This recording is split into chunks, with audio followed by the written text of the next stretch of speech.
स्वागत है आप सबका करंट अफेयर सीरीज 2020 में। आज 12 मई 2020 के सारे न्यूज़ हम इस वीडियो में डिस्कस करेंगे। तो बढ़ते हैं अपने पहले न्यूज़ की तरफ। पहला न्यूज़ आपके स्क्रीन पर। नेशनल टेक्नोलॉजी डे यानी कि राष्ट्रीय प्रौद्योगिकी दिवस को हमने 11 मई को सेलिब्रेट किया। अब हम इस दिन को क्यों मनाते हैं तो आपको बता दिया जाए कि इसी दिन साल 1998 में राजस्थान के पोखरण में शक्ति 1 परमाणु मिसाइल का सफलतापूर्वक परीक्षण किया गया था। तभी से हम इस दिन को हर वर्ष नेशनल टेक्नोलॉजी डे के रूप में सेलिब्रेट करते हैं। अब बात डेट्स की आई है तो एक बार मई महीने के सारे डेट्स मैं आपको रिवाइज करवा देता हूं। आप सबको मेरे साथ साथ उन डेट्स को रिवाइज करना है जिससे आपको भी वो सारे डेट्स याद हो जाए। तो चलिए शुरू करते हैं। 1 मई को हमने इंटरनेशनल लेबर डे को सेलिब्रेट किया। 2 मई को हमने वर्ल्ड ट्यूना डे और एस्ट्रोनॉमी डे को सेलिब्रेट किया। 3 मई को हमने वर्ल्ड प्रेस फ्रीडम डे को सेलिब्रेट किया। 4 मई को हमने इंटरनेशनल फायर फाइटर्स डे को सेलिब्रेट किया। 5 मई को हमने international asthma day, international midwives day तथा इंटरनेशनल हैंड हाइजीन डे को सेलिब्रेट किया। 6 मई को हमने इंटरनेशनल नो डाइट डे को सेलिब्रेट किया।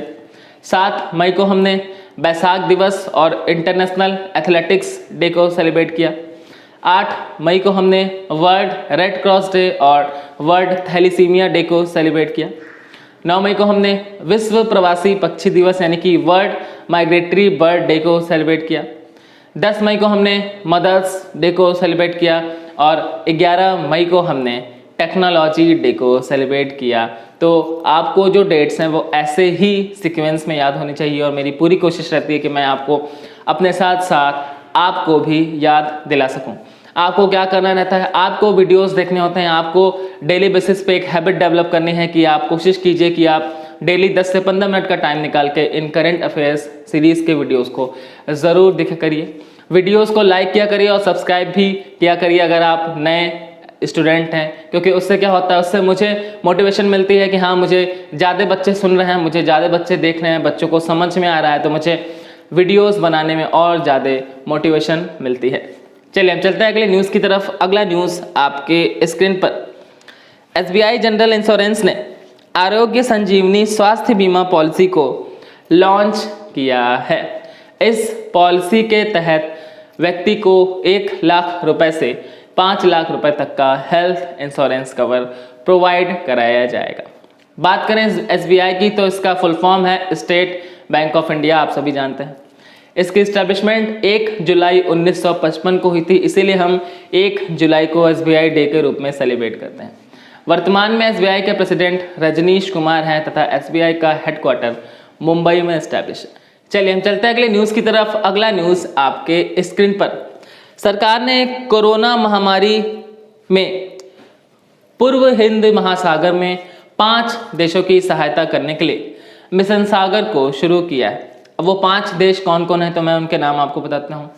मालदीव, मॉरिशस, सेशल्स, मेडागास्कर तथा कोमोरोस, ये कुल 5 देश हैं जिनको भारत मदद कर रहा है। अब भारत किस प्रकार की मदद कर रहा है तो भारत इनको मेडिसिन प्रोवाइड कर रहा है, इनको इक्विपमेंट्स प्रोवाइड कर रहा है, इनको खाद्य सामग्री भी प्रोवाइड कर रहा है। तो भारत के द्वारा इन 5 देशों की सहायता की जा रही है। बात करें कि हमारे नौसेना प्रमुख कौन है तो वर्तमान में हमारे नौसेना प्रमुख एडमिरल करमबीर सिंह जी हैं।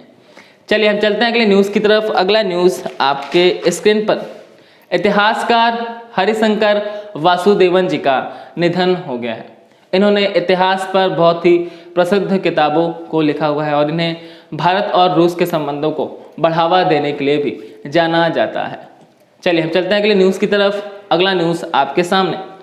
DRDO ने गैजेट्स, पेपर्स और नोटों को सैनिटाइज करने के लिए एक ऑटोमेटिक अल्ट्रावायलेट डिवाइस ध्रुव यानी कि डिफेंस रिसर्च अल्ट्रावायलेट सैनिटाइजर को डेवलप किया है।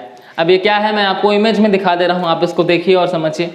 इस सैनिटाइजर में हम अपने लैपटॉप्स, मोबाइल या जितने भी हमारे इलेक्ट्रॉनिक गैजेट्स होते हैं इनको हम रख सकते हैं, पेपर्स को रख सकते हैं, कोई भी हमारा डॉक्यूमेंट है या कोई भी नोट जो हम करेंसी लेके आते हैं उनको रख देते हैं, तो वो सारी चीज़ें इसमें सैनिटाइज हो जाती हैं। तो ये बहुत ही एक अनोखा पहल DRDO ने शुरू किया है। अब बात करें DRDO की तो इसका फुल फॉर्म है defence research and development organisation. इसका हेडक्वार्टर न्यू दिल्ली में एस्टेब्लिश है। वर्तमान में इसके अध्यक्ष जी सतीश रेड्डी जी हैं। DRDO को 1958 में एस्टेब्लिश किया गया था।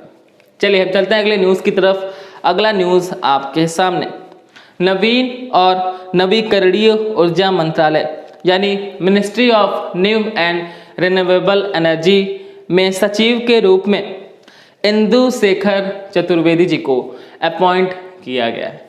अब बात करें कि इस समय नवीकरणीय मंत्री कौन है, तो इस समय RK सिंह यानी कि राजकुमार सिंह हमारे नवीन और नवीकरणीय ऊर्जा मंत्री हैं। चलिए हम बढ़ते हैं अपने अगले न्यूज़ की तरफ। अगला न्यूज़ आपके सामने, CMEI यानी centre for monitoring Indian economy के रिपोर्ट के अनुसार इस कोरोना वायरस महामारी के बीच भारत में बेरोजगारी दर 27.11% तक बढ़कर हो गई है। तो ये अभी रिपोर्ट आई है और उनकी, और अभी बेरोजगारी दर में बढ़ावा देखने को मिला है। तो ये जाहिर सी बात है, वैश्विक तौर पर भी बेरोजगारी दर में बढ़ावा मिला है, क्योंकि भारत के साथ साथ अन्य बहुत सारे देश अपने कंट्रीज़ में लॉकडाउन लगाए हुए हैं। तो जाहिर सी बात है कि जब लॉकडाउन रहेगा तो बेरोजगारी का दर थोड़ा सा बढ़ेगा ही। बात करें CMEI की तो इसका हेडक्वार्टर मुंबई में एस्टैब्लिश है तथा वर्तमान में इसके CEO महेश व्यास जी हैं। चलिए हम चलते हैं अगले न्यूज़ की तरफ। अगला न्यूज़ आपके स्क्रीन पर, ELSA कॉरपोरेशन यानी कि English language speech assistant corporation ने भारतीय क्रिकेटर अजिंक्य रहाणे को अपना ब्रांड एम्बेसडर अपॉइंट कर लिया है। ये एक USA की एजुकेशनल टेक्नोलॉजी कंपनी है और इन्होंने अभी भारतीय क्रिकेटर अजिंक्य रहाणे को अपना ब्रांड एम्बेसडर अपॉइंट कर लिया गया है। इसका हेडक्वार्टर USA के कैलिफोर्निया में एस्टैब्लिश है। चलिए हम बढ़ते हैं अपने अगले सवाल की तरफ। अगला सवाल आपके सामने, IIT दिल्ली ने एक reusable anti microbial mask NSafe को डेवलप किया है।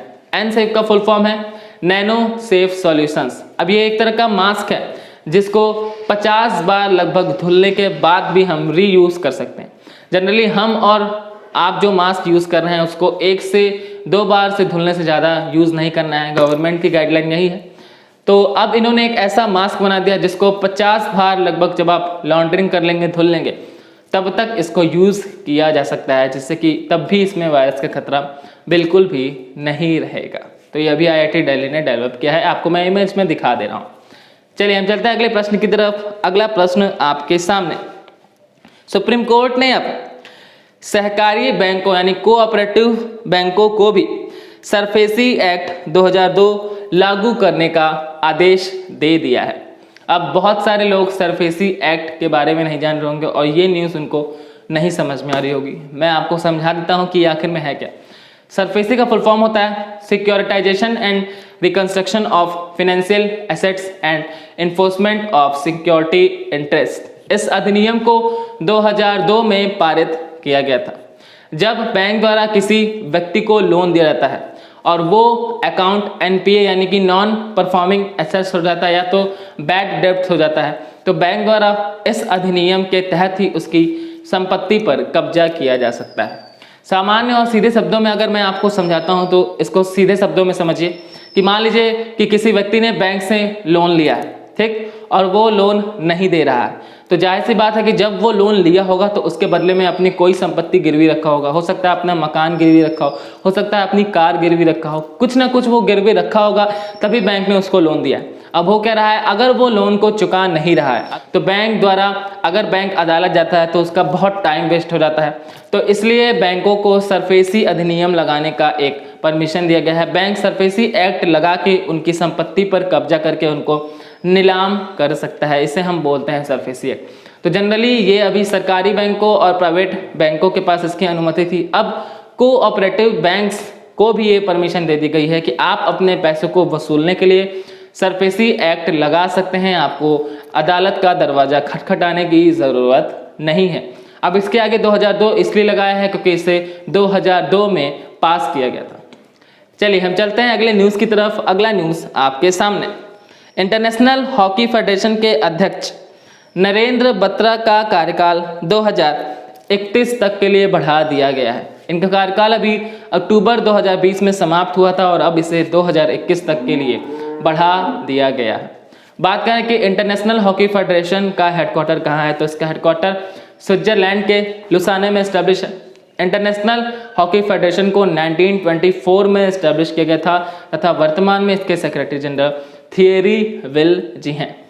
चलिए, तो आज की सारी न्यूज़ हमने इस वीडियो में डिस्कस कर ली है। आई होप कि सारी चीज़ें आपको बहुत अच्छे से समझ में आ रही। आज मेरा आपसे प्रश्न है कि अभी मैंने मिशन सागर के तहत 5 देशों का नाम बताया है। इन 5 में से आपको जितने भी देश की कैपिटल और करेंसी याद है उनको आज कमेंट सेक्शन में आप अपने आंसर के रूप में लिखें। वो 5 देश कौन कौन है एक बार मैं फिर से आपको याद दिला दे रहा हूँ। मालदीव, मॉरिशस, सेशल्स, मेडागास्कर और कोमोरोस, ये 5 देश हैं। आप इनका कैपिटल करेंसी लिख सकते हैं जितना भी आपको याद है। अगर आपको 5 याद है तो अच्छी बात है, अगर आपको 2 याद है, 1 याद है तो भी बहुत अच्छी बात है। आपको जितना याद है आप उतना कमेंट सेक्शन में आंसर कर सकते हैं। चलिए, तो आज मैं आपसे अलविदा लेता हूँ। मिलता हूँ मैं आपसे जल्दी ही दूसरे वीडियो में। तब तक के लिए पढ़ते रहिए, खेलते रहिए और मुस्कुराते रहिए।